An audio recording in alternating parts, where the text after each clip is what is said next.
Friends, Saraswati academy के इस online platform पर एक बार फिर आपका स्वागत है। हम आरपीएससी फर्स्ट ग्रेड फिजिक्स का 2020 का पेपर सॉल्व कर रहे थे। उसका एक वॉल्यूम हमने ले लिया था और वहां पर हमने फर्स्ट 25 क्वेश्चन डिस्कस किए थे। हमने आरपीएससी फर्स्ट ग्रेड फिजिक्स का 2022 का पेपर ऑलरेडी सॉल्व किया है और 2020 का पेपर हम सॉल्व कर रहे हैं। तो आज हम यहाँ पर सेकेंड वॉल्यूम के रूप में उसके नेक्स्ट 25 क्वेश्चन से डिस्कस करेंगे। तो बिना किसी देरी के मूव करते हैं आज के हमारे लेक्चर की तरफ।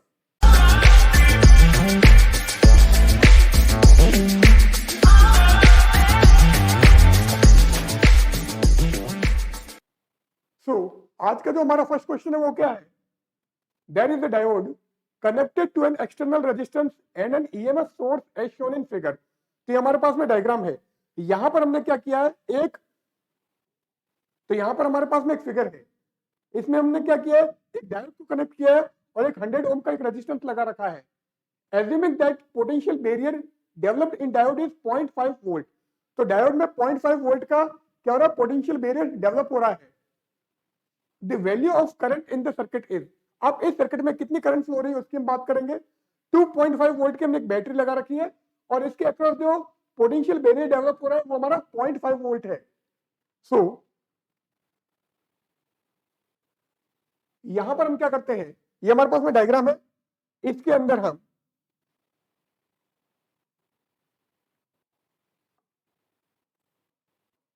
ये करंट आई मान लेते हैं। ठीक है, अब मैं क्या करता हूं, इसका इक्विवेलेंट डायग्राम बना देता हूं। तो क्योंकि 0.5 वोल्ट का एक पोटेंशियल बैरियर डेवलप कर रहा है, तो यहां पर हमने एक पोटेंशियल बैरियर की जगह या यहां पर हमने डायोड की जगह एक 0.5 वोल्ट की बैटरी मान ली है।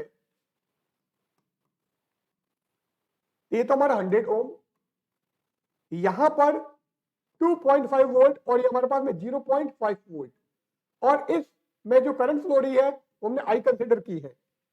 अब यहां पर हम किरचॉफ वोल्टेज लॉ लगाएंगे। तो इन दोनों बैटरी का पॉजिटिव टर्मिनल एक साथ में, इसका मतलब यहां पर अगर आप जाओगे तो ये तो आपके करंट पॉजिटिव टू नेगेटिव जाएगी, जबकि यहां पर नेगेटिव टू पॉजिटिव जाएगी। सो अगर हम किरचॉफ वोल्टेज लॉ लगाते हैं, so by applying Kirchhoff voltage law, तो किरचॉफ वोल्टेज लॉ जैसे लगाओगे ये क्या हो जाएगा, 2.5 minus 0.5 is equal to I R, तो 100 आई, ये आ गया।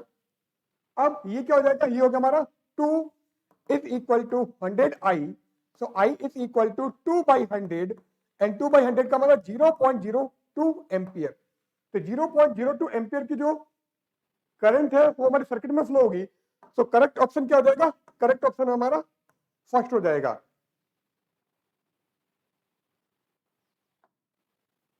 सेकंड क्वेश्चन की तरफ चलते हैं। यहां पर इसमें क्या दिया है, for the logic circuit shown which of the following input ABC will give an output 1। अब आउटपुट आपका 1 आना चाहिए। अब यहां पर क्लियर है कि ये क्या, ये हमारे पास में एक एंड गेट है और एंड गेट का आउटपुट 1 तभी होता है जब दोनों इनपुट 1 हो। तो इसका मतलब ये सी तो आपका 1 होना ही चाहिए, तो सी तो हमारा 1 होगा। अब ए बी से जो आउटपुट आएगा वो भी हमारा 1 होना चाहिए। तो ए बी से 1 आउटपुट आने के लिए ए और बी में से कम एक 1 होना चाहिए। तो हम ऐसा देखते हैं जिसमें क्या होगा, यहां पर ए 1 हो, बी 0 हो और सी तो आपको 1 देख ही लेना है। और दूसरा क्या होगा, ए आपका 0 हो, बी 1 हो, सी 1 हो। तो आप पहले तो ये चेक करो जिसमें सी 1 हो। अब सी 1 आपके एक तो इसमें है और एक आपका सी 1 इसमें आ रहा है, तो इन दोनों में से आंसर हमारा होगा। अब हम देख लेते हैं कि A1 B0, A1 B0 इसमें है, जबकि यहां चलते हो तो A0 B0 दोनों ही 0 है। तो अगर A और B दोनों 0 होंगे तो आउटपुट यहां पर 1 नहीं आएगा। तो करेक्ट ऑप्शन क्या हो गया, करेक्ट ऑप्शन हमारा हो जाएगा यहां पर ये फर्स्ट वाला।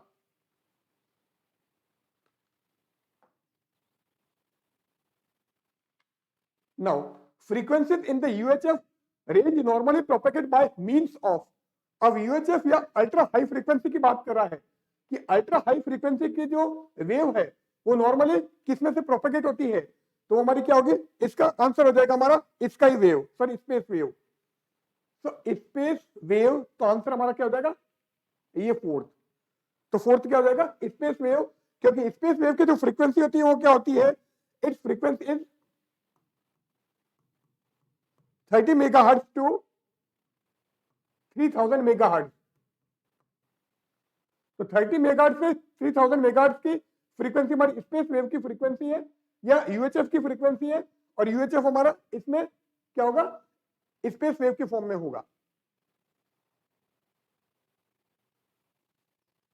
तो 30 मेगाहर्ट्ज से 3000 मेगाहर्ट्ज की जो फ्रीक्वेंसी वो हमारी यूएचएफ रेंज की होती है, और इस रेंज की जो होगी क्या होगी, स्पेस वेव होगी।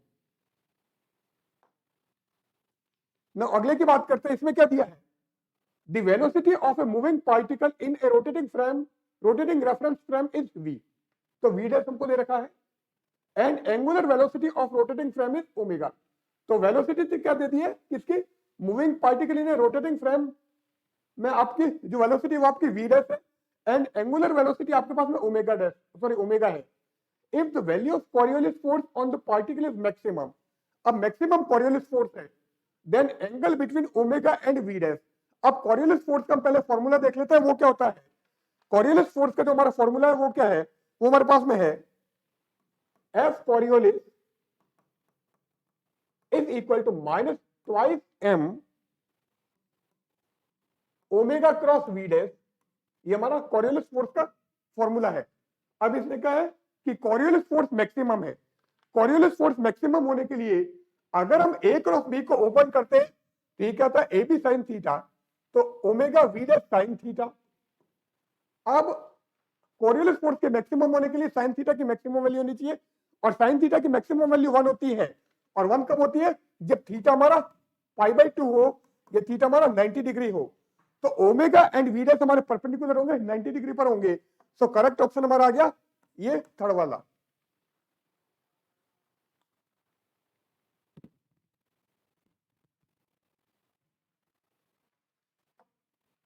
नेक्स्ट क्वेश्चन पे चलते हैं। If a circle is moving along X axis, X axis के अलोंग हमारा सर्कल मूव कर रहा है with velocity v equal to 0.5 c, then its shape observed in a stationary frame will be. अब actual में यहां पर क्या है, डायग्राम बना देता हूं मैं।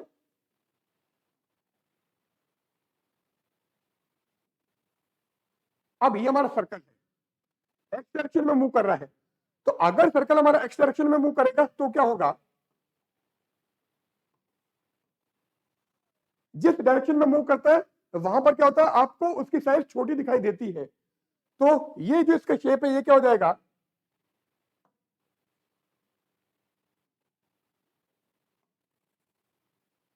ये शेप हमारा यू हो जाएगा, क्योंकि एक्स डायरेक्शन में मूव कर रहा है। अगर ये वाई डायरेक्शन में मूव करता तो क्या होता है, अगर ये वाई डायरेक्शन में मूव करता है तो उस केस में ये हमारा सर्कल। अब अगर ये वाई डायरेक्शन में मूव करेगा तो क्या होगा, मैंने कहा था स्टेशनरी फ्रेम में जिस डायरेक्शन में मूव करता है उस डायरेक्शन में उसकी शेप छोटी दिखाई देने लगती है, तो इस टाइप से हो जाता। अब क्योंकि ये एक्स डायरेक्शन में मूव कर रहा है, तो एक्स में मूव कर रहा है तो आपका एक्स साइड में छोटा हो जाएगा, और वाई डायरेक्शन में अगर मूव करता तो वाई साइड में छोटा हो जाता। तो इलिप्स का शेप हो जाएगा। तो डायरेक्ट आंसर हम देख लेते हैं, आंसर क्या होगा। आंसर यहां पर देखे तो ये हो रहा है, सर्कल सर्कल नहीं रहेगा, ellipse in which X axis is minor axis, ellipse in which X axis is major axis. अब यहां पर आपके क्या है, अगर मैं इसको देखूं तो ये तो आपकी माइनर एक्सिस हो गई और ये हमारी मेजर एक्सिस हो गई। तो अगर एक्स डायरेक्शन में मूव कर रहा है तो इलिप्स बनेगा, और इलिप्स की आपकी एक्स एक्सिस माइनर एक्सिस हो जाएगी। तो करेक्ट ऑप्शन क्या हो जाएगा, ये हमारा सेकंड वाला।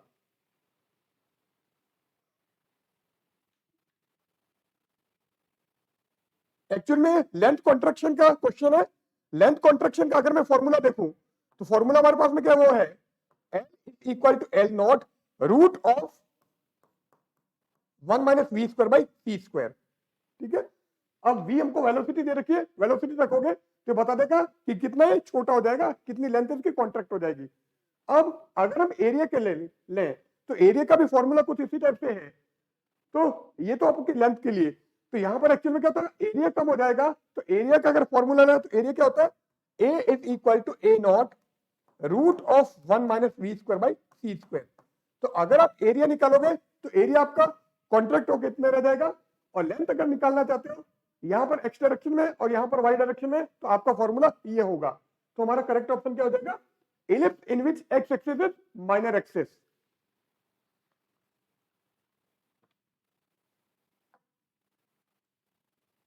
नाउ नेक्स्ट क्वेश्चन क्या है, choose the correct statement for centre of mass reference frame. अब centre of mass frame of reference हमारे पास में है, centre of mass frame of reference को हम जीरो मोमेंटम फ्रेम भी कहते हैं, ये ध्यान रखना। तो the momentum of system of particle is always zero in this frame. अब मैंने कहा जीरो मोमेंटम फ्रेम कहते हैं, तो जीरो मोमेंटम फ्रेम इसका मतलब फर्स्ट वाला हमारा आंसर करेक्ट हो जाएगा। तो करेक्ट ऑप्शन हमारा क्या होगा, ये फर्स्ट वाला। इसके बाद में क्या बोला, the momentum of the system of particle can never be zero in this frame, गलत है। The momentum of the system of particle is never conserved in this frame. Momentum हमेशा कंजर्व रहता है क्योंकि कंजर्वेशन ऑफ लीनियर मोमेंटम होता है। The momentum of the system of particle may or may not be zero in this frame. Zero momentum frame है तो momentum तो हमेशा हमारा जीरो रहेगा। अब अगर इस टाइप का कोई क्वेश्चन आता तो हम क्या करते हैं, उसमें क्या करते हैं, जीरो मोमेंटम फ्रेम है, इसका मतलब P1 plus P2 equal to zero हो जाता, या फिर ये क्या हो जाता, magnitude of P1 is equal to magnitude of P2, क्योंकि P1 equal to minus P2, ये मैग्नीट्यूड निकालोगे तो मैग्नीट्यूड बराबर रहेगा, क्योंकि कंजर्वेशन ऑफ लीनियर मोमेंटम इसका मतलब before collision after collision momentum हमारा सेम रहेगा। तो एक्चुअल में हमारा ये आ जाएगा।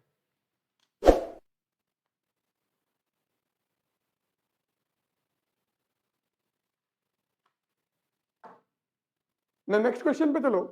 A uniform disk of radius a and mass m is rotating freely with angular velocity omega in horizontal plane।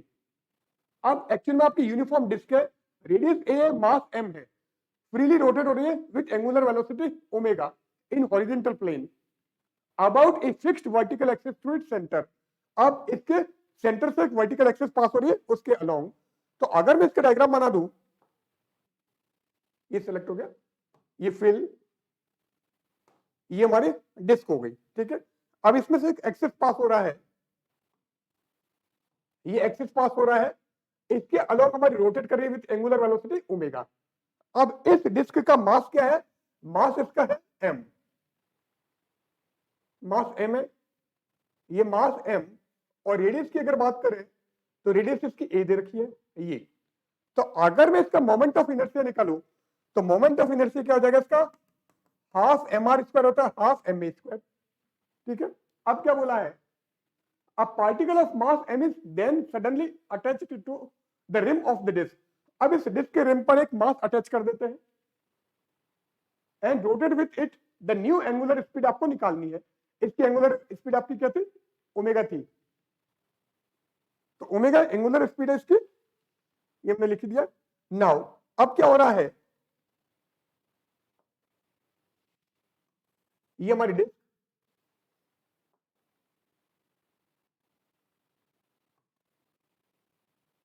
ये डिस्क थी। अब आपने क्या किया है,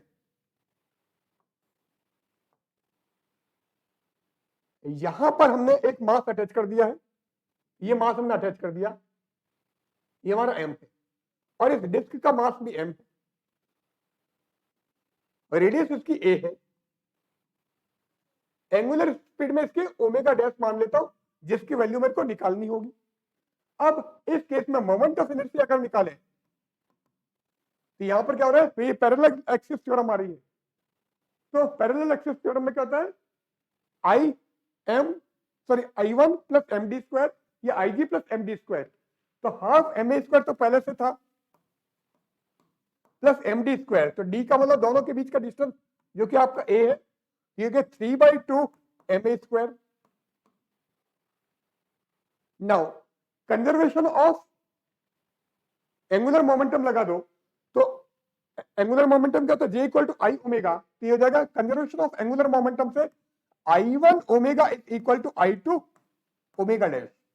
अब I1 क्या है, half M A square omega constant, and I2 क्या है, 3/2 M A square omega dash. अब यहां पर ये एम ए स्क्वायर से एम ए स्क्वायर कैंसिल हो गया, एंड साथ में ये आपका हाफ से हाफ कैंसिल हो गया, ये आ गया omega is equal to 3 omega dash. तो ओमेगा डैश क्या हो जाएगा, omega dash equal to omega by 3। Check कर लो ओमेगा बाई 3 किधर आ रहा है, तो करेक्ट ऑप्शन हमारा हो जाएगा यहां पर ये फोर्थ वाला।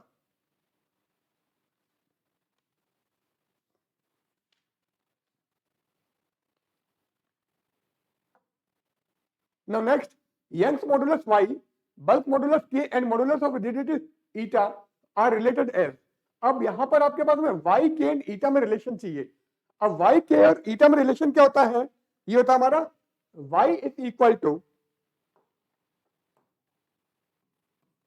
y 9 eta k divided by eta plus 3k, ये हमारा रिलेशन है। अब इनमें से कौन सा ऐसा होगा जिससे आपको ये वाला रिलेशन मिले। तो अब यहां पर अगर इसमें हम देखें तो आप एलसीएम लोगे तो ईटा क्या आएगा, इसका मतलब यहां पे लेके जाओगे तो 9 ईटा के तो नहीं बनेगा, 3 ईटा के बनेगा, इसमें भी 3 ईटा के बनेगा, तो थर्ड और फोर्थ तो हमारे रॉन्ग हो गए। अब बात आती है फर्स्ट और सेकंड के, यहां पे भी आपके पास 9 ईटा के बनेगा, यहां पे भी 9 ईटा के बनेगा। तो फर्स्ट और सेकंड में हमारा आंसर होगा, हम सॉल्व करके देख लेते हैं कौन सा आता है। अगर मैं ऑप्शन 2 को पकड़ूं तो y एलसीएम हो गया यहां पर 3 ईटा के, ऊपर आ गया हमारा 3k plus eta is equal to 3, तो y क्या हो जाएगा 9 ईटा के divided by eta plus 3k, तो करेक्ट ऑप्शन हमारा हो गया सेकेंड, ये हमारा करेक्ट आंसर।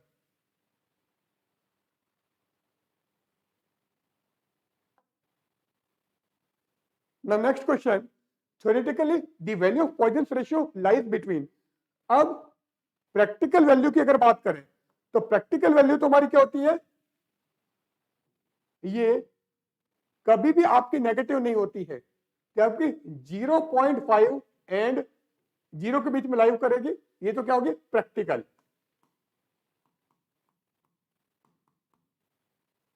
और थ्योरेटिकल अगर लोगे तो थ्योरेटिकल में आपकी ये -1 एंड 0.5 के बीच में लाई करती है, ये हमारी थ्योरेटिकल।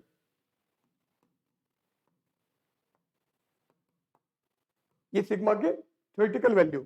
अब चेक कर लो -1 एंड 0.5 के बीच में, तो करेक्ट आंसर हमारा हो गया ये फोर्थ वाला।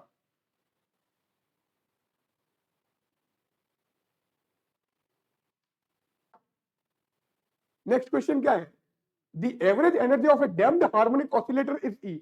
अब डैम्प्ड हार्मोनिक ऑसिलेटर क्या होता है, एक सिंपल हार्मोनिक ऑसिलेटर तो ऐसा होता है जिसको अगर आपने एक बार ऑसिलेट करके छोड़ दिया तो इनफाइनाइट टाइम तक वो उसी एम्पलीट्यूड से ऑसिलेट करता रहेगा, कभी भी रुकेगा नहीं। डैम्प्ड हार्मोनिक ऑसिलेटर वो होता है जिसको अगर आपने ऑसिलेट करके छोड़ दिया तो टाइम के साथ में उसका एम्पलीट्यूड कम होता जाता है और एक टाइम के बाद में जाके वो रुक जाएगा, तो इसको बोलेंगे डैम्प्ड हार्मोनिक ऑसिलेटर। और एक और थर्ड ऑसिलेटर होता है जिसको हम बोलते हैं ये ड्राइवन हार्मोनिक ऑसिलेटर। उसमें क्या होगा, उसको आपने ऑसिलेट करके छोड़ दिया तो आपका टाइम के साथ में ऑसिलेशन कम होता जाता है अगर वो डैम्प्ड हार्मोनिक ऑसिलेटर है। अब जितनी उसकी एनर्जी लॉस हुई है, जितनी एनर्जी रिड्यूस हुई है, जिसके कारण उसका एम्पलीट्यूड कम हो रहा है, तो हम क्या करते हैं उतनी एनर्जी बाहर से प्रोवाइड करते हैं जिससे कि उसका वापस उतना एम्पलीट्यूड बना रहे, कभी भी वो रुकेगा नहीं। तो जितनी एनर्जी उसकी कम होती जा रही है उतनी एनर्जी आप बाहर से प्रोवाइड कर रहे हो, उसको क्या बोल रहे हैं ड्राइविंग हार्मोनिक ऑसिलेटर या ड्राइवन हार्मोनिक ऑसिलेटर या प्रणोदित दोलक। अब यहां पर क्या बोला है, डैम्प्ड हार्मोनिक ऑसिलेटर है, the average energy of a damped harmonic oscillator E and its relaxation time is tau, then average power of oscillator. अब एवरेज पावर की बात करें तो एवरेज पावर हमारी होती है P equal to E by tau, ये हमारी एवरेज पावर है किसकी, डैम्प्ड हार्मोनिक ऑसिलेटर। तो करेक्ट ऑप्शन हो गया हमारा फर्स्ट।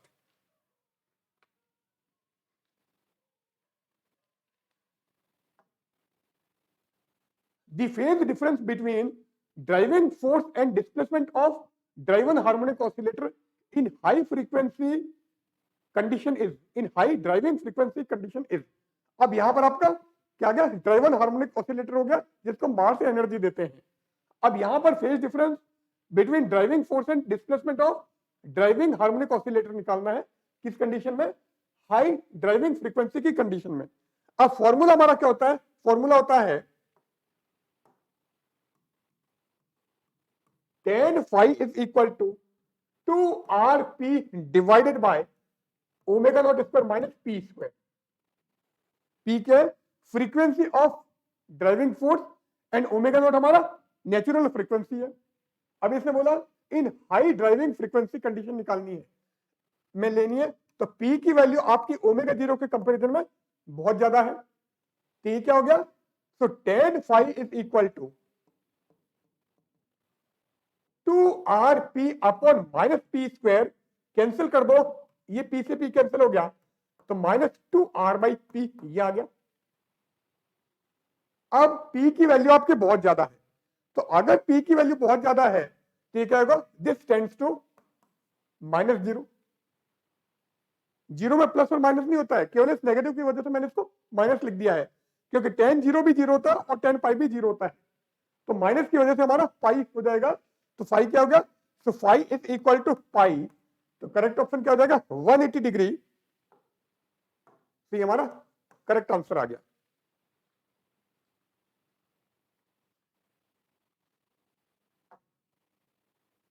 अगले पे चलते हैं।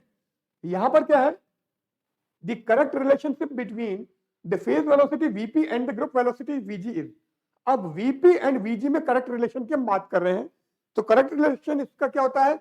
vg is equal to vp minus lambda dvp by d lambda. तो अगर आपको लैम्डा की टर्म्स में लेना है तो करेक्ट रिलेशन हमारा हो गया vp minus lambda dvp by d lambda, और अगर आप k की टर्म्स में लेना चाहते हो तो k हमारा क्या होता है? k होता है 2 पाई बाई लैम्डा। तो यहां से क्या आ गया? यहां से आ गया हमारा lambda is equal to 2 pi by k। अब अगर आप डी लैम्डा निकालोगे तो ये क्या हो जाएगा? -2 पाई बाई, ये वापस k की जगह लैम्डा लिखा जा रहा है, ये हमारा k है ना, ये k है, तो डी लैम्डा हो गया -2 pi by k square D के।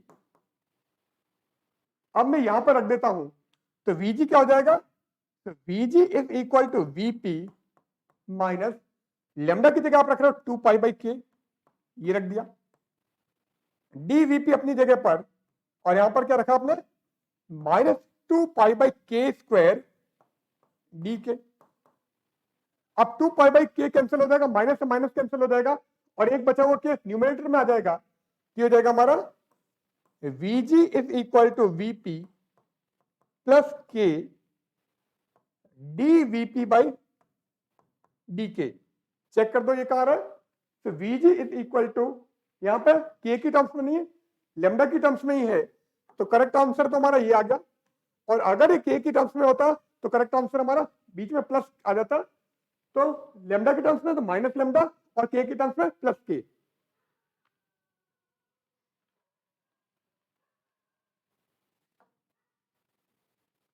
Now, the speed of sound wave in water is 1346 metre पर सेकंड। तो वाटर में किसकी स्पीड है? साउंड की स्पीड है 1346, and density of water is 1000 kilogram पर मीटर क्यूब। बल्क मॉडुलस भी दे रखा है, बल्क मॉडुलस निकालना, sorry, bulk modulus of elasticity of water is nearly. अब अगर हम साउंड की स्पीड की बात करें तो स्पीड ऑफ साउंड ये हो जाएगा v is equal to root of k by rho. ये अब k आपको निकालना है, तो k क्या हो जाएगा? k is equal to rho v square. अब आप वैल्यू रख दो, रो की वैल्यू हमारे पास में 1000, तो 10 के पावर 3, एंड v हमारा 1346 का स्क्वायर, ये हो गया। अब इसको हम सॉल्व कर देंगे, तो अगर इसको सॉल्व करें तो आ जाता 1.8 इंटू 10 के पावर 9 न्यूटन पर मीटर स्क्वायर।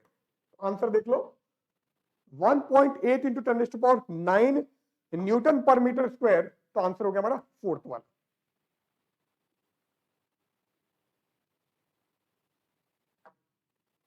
अब अगले क्वेश्चन की बात करेंगे, तो यहां पर क्या दिया है? The volume of hollow hall is 2000 metre cube and total absorption coefficient is 165 unit, then reverberation time of hole is। तो reverberation time निकालना है, इसका मतलब acoustic का क्वेश्चन है, तो टाइम पीरियड क्या होता है इसका 0.165 v अपॉन a, ये हमारा फॉर्मूला है। अब आप वैल्यू रख दो, तो 0.165 वॉल्यूम कितना दिया है 2000 मीटर क्यूब, तो 2 × 10⁻³ और वो दे रखा 165, ये आ गया। अब यहां पर इस पॉइंट को रिमूव करेंगे तो 10⁻³ और 10⁻³ आपस में कैंसिल हो जाएंगे। अब क्या होगा, अब आप 165 को भी आपस में कैंसिल कर दो, तो ये भी कैंसिल हो गया, तो आंसर आ गया हमारा 2 second.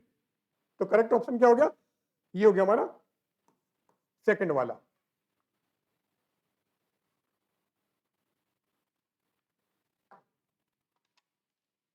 The musical interval between any two consecutive tones in a 12 ET tempered musical scale is, अब n ET tempered scale अगर है तो उसमें हमारा होता है, देखो n ET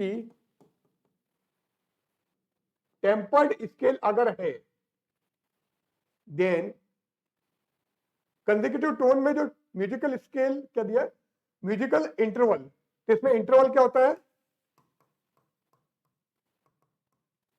2⁻⁴n।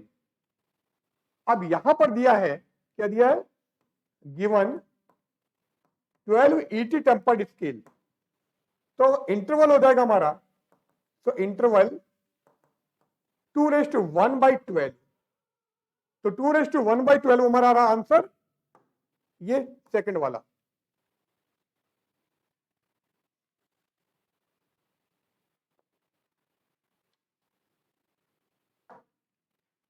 The electric field due to a linear electric quadrupole. Electric field due to a linear electric quadrupole is inversely proportional to nth power of the distance, here n is. अब मैं यहां पर different poles ले लेता हूं, monopole, dipole, क्वाड्रपोल वगैरह सारे ले लेते हैं, फिर हम जनरल फॉर्मूला निकाल लेंगे। सो अगर हमारे पास में एक मोनोपोल है तो क्या होगा, अगर डाइपोल है तो क्या होगा, एंड क्वाड्रपोल है तो क्या होगा। ठीक है, लेफ्ट में हम ले लेते हैं यहां पर पहले पोटेंशियल एंड फिर ले लेता हूं इलेक्ट्रिक फील्ड। पोटेंशियल है तो इलेक्ट्रिक फील्ड निकल जाएगा, क्योंकि E = -dV/dr होता है, ये पता ही हमारा, E = -dV/dr, तो -dV/dx, dV/dy, dV/dz, और अगर आपके पास में r थीटा के फॉर्म में है तो ER तो हो जाएगा हमारा -del-V/del-r, एंड E थीटा हमारा होता है -1/r del-V/del-थीटा। ठीक है, ये पोलर कोऑर्डिनेट में। अब पोटेंशियल की बात कर रहे हैं, अगर इलेक्ट्रिक फील्ड है तो पोटेंशियल KQ/r होता है, तो इनवर्सली प्रोपोर्शनल टू r। अगर डाइपोल है तो इनवर्सली प्रोपोर्शनल टू r² होता है, और क्वाड्रपोल है तो इनवर्सली प्रोपोर्शनल टू r³ होता है। अब इलेक्ट्रिक फील्ड की बात करोगे तो -dV/dr, मतलब एक पावर आपकी डिनोमिनेटर में बढ़ जाएगी, तो electric field inversely proportional to r², dipole में inversely proportional to r³, and quadrupole में इनवर्सली प्रोपोर्शनल टू r⁴। अब इसने क्या बोला है, the electric field due to linear quadrupole, quadrupole की बात करेंगे, is inversely proportional to the nth power of distance. अब इलेक्ट्रिक फील्ड इसमें क्या रहा है, इनवर्सली प्रोपोर्शनल टू r⁴। इसका मतलब ये जो इसने दिया है nth पावर के इनवर्सली प्रोपोर्शनल है, इसके अकॉर्डिंग ये है। तो अगर मैं दोनों को कंपेयर करूं तो n क्या हो जाएगा, n = 4, तो करेक्ट आंसर यहां पर क्या आ गया, फर्स्ट वाला n = 4।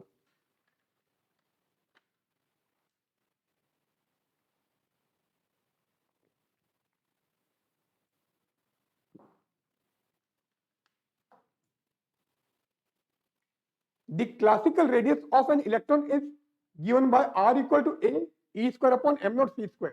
Here value of constant a is। अब इलेक्ट्रॉन की क्लासिकल रेडियस या चिरसम्मत त्रिज्या की बात कर रहा है, तो अगर आपको इलेक्ट्रॉन की क्लासिकल रेडियस निकालनी तो वो कैसे निकलती है,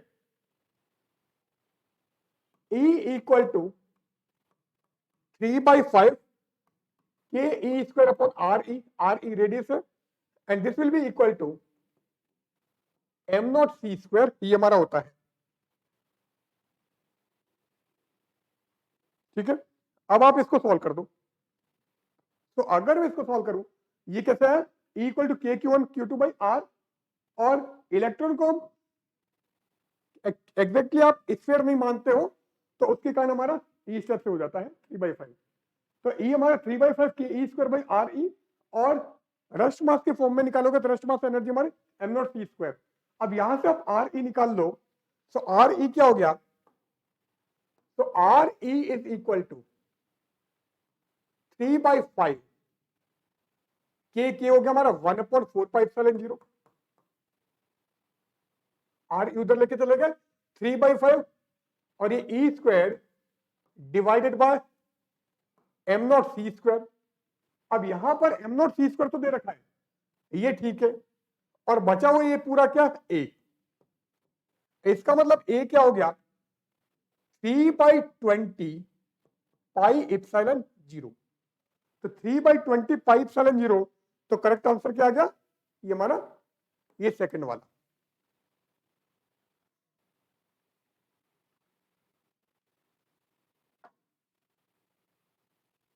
A dielectric sphere having dielectric constant epsilon r, dielectric sphere हमारा, is placed in uniform electric field E0। तो dielectric sphere को हमने uniform electric field E0 के अंदर रखा हुआ है। The electric field inside the dielectric sphere is given by, अब हमारा डायरेक्ट फॉर्मूला बेस्ड क्वेश्चन है, तो इसका आंसर क्या आता है, E is equal to 3/ε r+2 E not. तो करेक्ट आंसर इसका ये वाला है। ये हमारा क्या है, इलेक्ट्रिक फील्ड आउटसाइड ई आउट, और ये इनसाइड। तो इनसाइड क्या हो जाएगा 3/ε r+2 times of electric field of outside. तो हमारा थर्ड वाला ऑप्शन करेक्ट हो जाएगा। The correct Clausius Mossotti relation is, अब करेक्ट क्लॉसियस मोसोटी रिलेशन की बात कर रहा है, तो ये भी हमारा फॉर्मूला बेस्ड क्वेश्चन है। तो ये हो जाता है n α/3ε0। ठीक है, तो ये आपका फर्स्ट, सेकंड और थर्ड इनमें से है, is equal to epsilon r - 1/ε r+2। तो हमारा फर्स्ट वाला आंसर। ये डायरेक्ट फॉर्मूला याद रखोगे तो क्वेश्चन सॉल्व हो जाएगा। Now which one of the following statement is not true, true कौन सा नहीं है। Maxwell's equation are non linear. अब मैक्सवेल इक्वेशन एक्चुअल में क्या होती है, ये हमारी लीनियर होती है। इसका मतलब ये वाला हमारा गलत हो गया है, आगे भी बढ़ जाता है। Maxwell's equation include equation of continuity आती है इसमें, equation of continuity. Maxwell's equation predict the existence of electromagnetic wave, क्योंकि इलेक्ट्रोमैग्नेटिक वेव के लिए डिस्कस की गई थी, इसलिए ये भी सही है। Maxwell's equation are not symmetric with respect to electric and magnetic field, electric and magnetic field के रेस्पेक्ट में सिमेट्रिक होती है। इलेक्ट्रिक फील्ड आपका एक्स डायरेक्शन में, मैग्नेटिक फील्ड वाई डायरेक्शन में, तो जेड डायरेक्शन में आपकी इलेक्ट्रोमैग्नेटिक वेव मूव करती है, जो मैक्सवेल इक्वेशन से डिस्क्राइब कर रहे हैं। तो हमारा फर्स्ट ऑप्शन करेक्ट नहीं है, क्योंकि मैक्सवेल इक्वेशन आपकी लीनियर होती है, और इसने बोला Maxwell equation are non linear. So correct answer क्या हो गया हमारा, ये फर्स्ट वाला।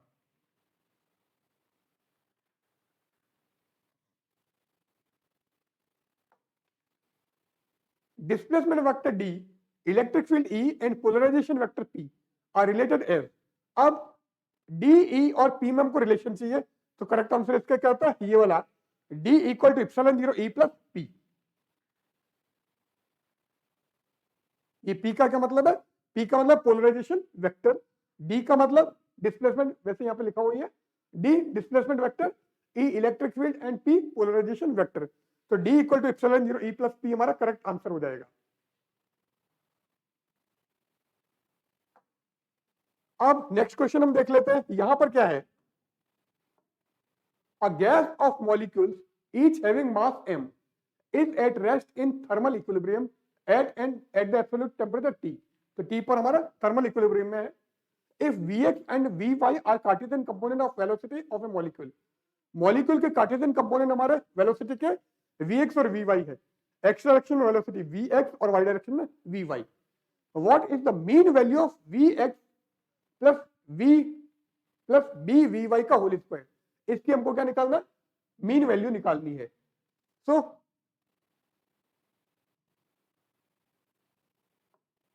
मीन वैल्यू हम निकाल देते हैं, तो मीन वैल्यू क्या आएगी, v x plus b v y, इसके स्क्वायर की मीन वैल्यू हमको चाहिए।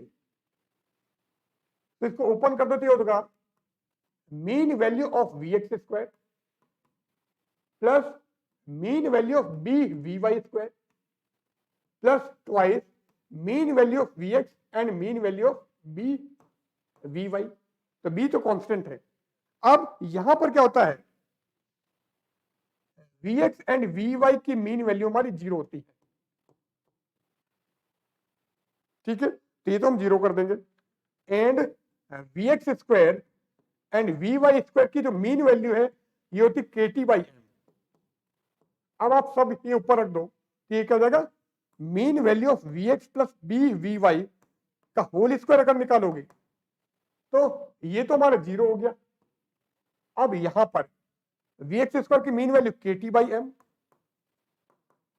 बी कॉन्स्टेंट बी स्क्वायर, और वी वाई की मीन वैल्यू ये भी आपकी k t by m. K t by m common ले लो तो 1 plus b square k t by m. तो 1 plus b square k t by m, correct answer क्या हो गया हमारा, ये थर्ड वाला।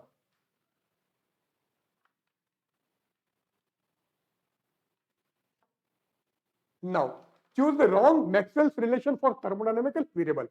अब थर्मोडायनेमिकल वेरिएबल की हम पहले करेक्ट रिलेशन लिख देते हैं कि थर्मोडायनेमिक वेरिएबल्स की कौन कौन सी मैक्सवेल्स इक्वेशंस होती है। अब t by we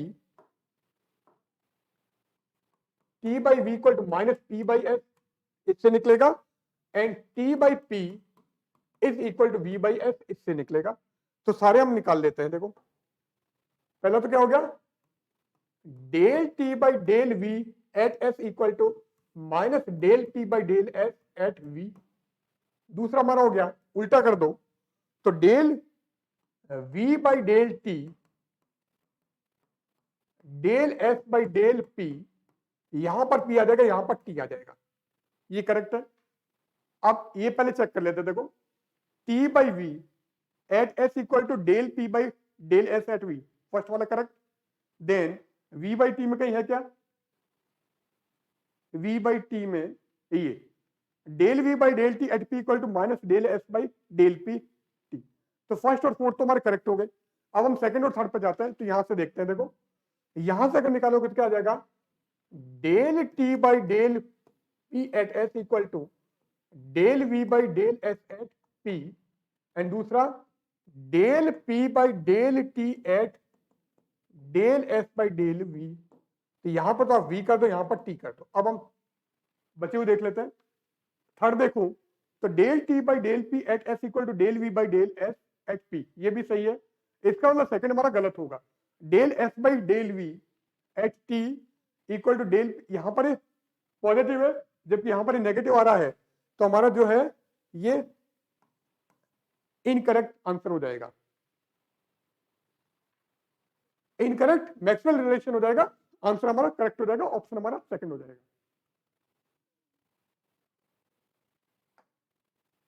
the density of liquid helium in maximum at. अब लिक्विड हीलियम की डेंसिटी मैक्सिमम कब होती है। अब अगर हम इसका ग्राफ देखें तो ग्राफ कुछ हमारा इस टाइप से होता है, यहां पर टेम्परेचर और यहां पर ये डेंसिटी। तो कर्व जो है, कर्व हमारा कुछ इस टाइप से, यहां पर ये T इक्वल टू 2.19 केल्विन पर आता है। इधर हमारी हीलियम सेकंड है और यहां पर हमारी हीलियम फर्स्ट है। तो 2.19 केल्विन पर क्या होता है, ये मैक्सिमम होता है। तो 2.19 केल्विन, तो आंसर क्या होगा हमारा थर्ड, तो ये वाला आंसर होगा।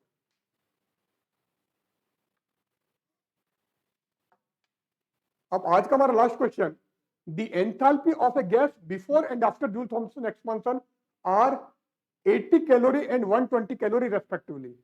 If enthalpy of emergent liquid is 40 calorie, then what fraction of gas will liquefy? तो fraction of liquefy gas लिख देते हैं हमारा। तो fraction क्या होता है,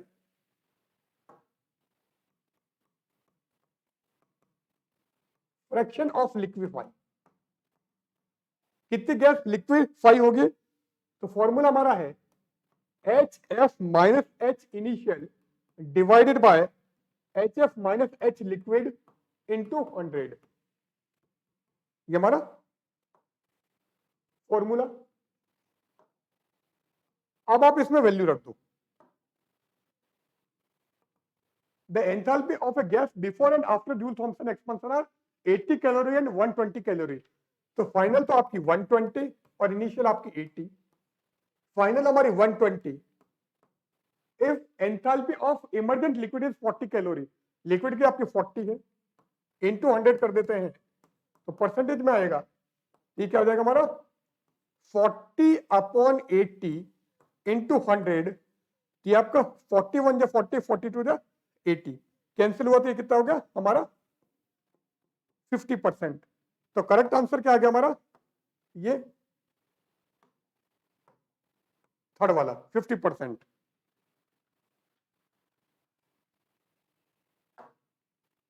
तो इसी के साथ आज का हमारा लेक्चर एंड होता है। आज हमने क्या किया है, आरपीएससी फर्स्ट ईयर फिजिक्स का जो 2020 का जो पेपर था उसका हमने सेकंड वॉल्यूम लिया है। तो हमने फर्स्ट वॉल्यूम में 25 क्वेश्चन डिस्कस किए थे, यहाँ पर भी हमने 25 क्वेश्चन डिस्कस किए हैं। अगले वॉल्यूम में फिर मिलेंगे और आगे के क्वेश्चन डिस्कस करेंगे। तो अगर आपको ये सारे कंटेंट फुल मोड में चाहिए तो जो हमारा ऐप है सरस्वती एकेडमी, उसको डाउनलोड कीजिए, वहां पर ये सारे कंटेंट फुल मोड में मिल जाएंगे। तो बहुत जल्दी मिलते हैं एक नए लेक्चर के साथ में, तब तक के लिए गुड बाय।